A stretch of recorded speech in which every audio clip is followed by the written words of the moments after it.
السلام علیکم دوستو۔ کہا جاتا ہے کہ کسی علاقے میں قحط سالی پیدا ہو گئی۔ اس قحط سالی کی لپیٹ میں نہ صرف انسان بلکہ چرند و پرند سب اس کا شکار ہو گئے۔ مویشی مالکان بے حد پریشان تھے۔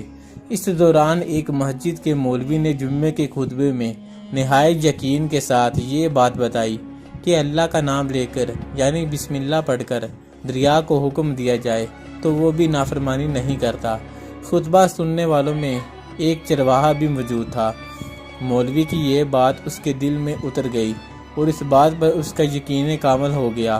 اس نے واپس آ کر اپنی بکریاں کھولیں اور سیدھا دریا پر چلا گیا۔ اونچی آواز سے کہا بسم اللہ الرحمن الرحیم پڑھا اور دریا کو کہا وہ اپنی بکریاں چروانے کے لیے دوسرے پار جانا چاہتا ہے اور اسے کہا کہ مجھے اپنے اوپر سے گزرنے دے۔ یہ کہہ کر اس نے اپنی بکریوں کو لیا اور دریا پر چلتا ہوا دریا پار کر گیا۔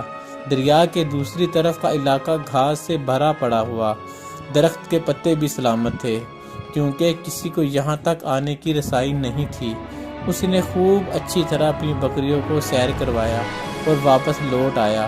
پھر یہ اس کا معمول بن گیا کہ وہ بکریاں پار چھوڑ کر واپس آ جاتا اور شام کو جا کر بکریاں واپس لے آتا۔ اس کی بکریوں کا وزن دگنا چگنا ہو گیا۔ لوگ چونک گئے اور اس سے پوچھا کہ وہ اپنی بکریوں کو کیا کھلاتا ہے۔ وہ سیدھا سادہ اور صاف دل نوجوان تھا۔ اس نے صاف صاف بات بتا دی کہ جناب میں تو بسم اللہ الرحمن الرحیم پڑھ کر دریا پر چل کر اپنی بکریاں دوسری طرف چروانے کے لیے جاتا ہوں۔ یہ بات سب نے سنی مگر کسی نے اس چرواہے کی بات پر یقین نہیں کیا کیونکہ یہ ناقابل یقین بات تھی۔ مگر بات ہوتے ہوتے مولوی صاحب کے پاس پہنچ گئی اور مولوی صاحب نے اس چرواہے کو بلایا اور سارا ماجرا پوچھا۔ اس چرواہے نے مولوی صاحب کو یہی حوالہ بنا لیا کہ مولوی صاحب میں تو آپ کا شکریہ ادا کرنے والا تھا۔ آپ نے جمعے کے خطبے میں جو نسخہ بتایا تھا کہ بسم اللہ کہہ کر دریا کو بھی حکم دو تو وہ بھی انکار نہیں کرتا، تو میں تو بس آپ کے نسخے پر ہی عمل کر رہا ہوں۔ مولوی صاحب حیرت سے اس کے چہرے کو دیکھتے رہے۔ مولوی صاحب نے کہا بھائی صاحب ایسی باتیں تو ہم ہر جمعے میں کرتے ہیں، فقط ان کا مقصد لوگوں کا ایمان بنانا ہوتا ہے۔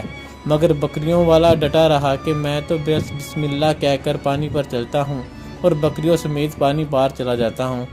آخرکار مولوی صاحب نے صبح خود یہ تجربہ کرنے کی ٹھانی، جسے دیکھنے چرواہے سمیت پورا علاقہ بھی آ گیا۔ مجمع زیادہ تھا۔ مولوی صاحب نے ایک دو بار سوچا کہ انکار کر دوں کہ کہیں ڈوب نہ جاؤں، مگر وہ جو مولوی صاحب کو کندھے پر اٹھا کر لائے تھے اب بھی جوش و خروش سے اللہ اکبر کے نعرے لگا رہے تھے اور مولوی صاحب کے حق میں تعریفیں کر رہے تھے۔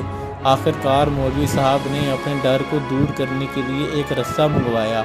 پہلے اسے ایک درخت کے ساتھ باندھا، پھر اپنی کمر کے ساتھ باندھا، پھر ڈرتے ڈرتے ڈھیلا ڈھالا بسم اللہ پڑھا اور دریا پر چلنا شروع ہو گئے۔ مگر پہلا پاؤں ہی رکھا تھا کہ پانی میں گر گئے۔ مولوی صاحب ڈبکیاں کھانے لگے اور پانی کے بہاؤ میں بہنا شروع ہو گئے۔ لوگوں نے کھینچ کھینچ کر باہر نکالا۔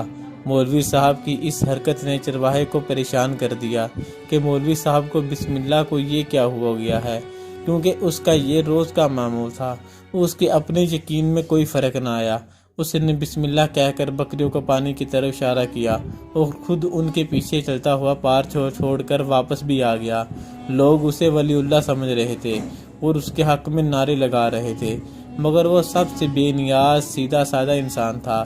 وہ مولوی صاحب کے پاس پہنچا اور کہا مولوی صاحب میں آپ کی بسم اللہ کی تعریف سے کافی پریشان تھا، مگر پانی پر چلتے ہوئے مجھے آپ کی بسم اللہ کی بیماری کا پتہ چل گیا۔ اس چرواہے نے درخت سے بندھی رسی کی طرف اشارہ کیا اور کہا مولوی صاحب یہ ہے آپ کی بسم اللہ کی بیماری۔ آپ کی بسم اللہ کی برکت کو یہ رسہ کھا گیا۔ آپ کو اللہ اور بسم اللہ سے زیادہ اس رسے پر بھروسہ تھا، لہٰذا اللہ نے بھی آپ کو رسی کا حوالے کر دیا۔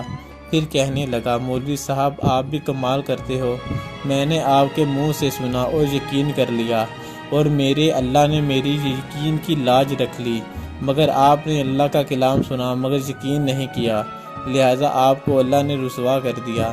محترم عزیز و دوستو، یہی کچھ ہمارا حال ہے۔ ہماری نمازوں اور دعاؤں کا حال بھی یقین سے خالی ہے۔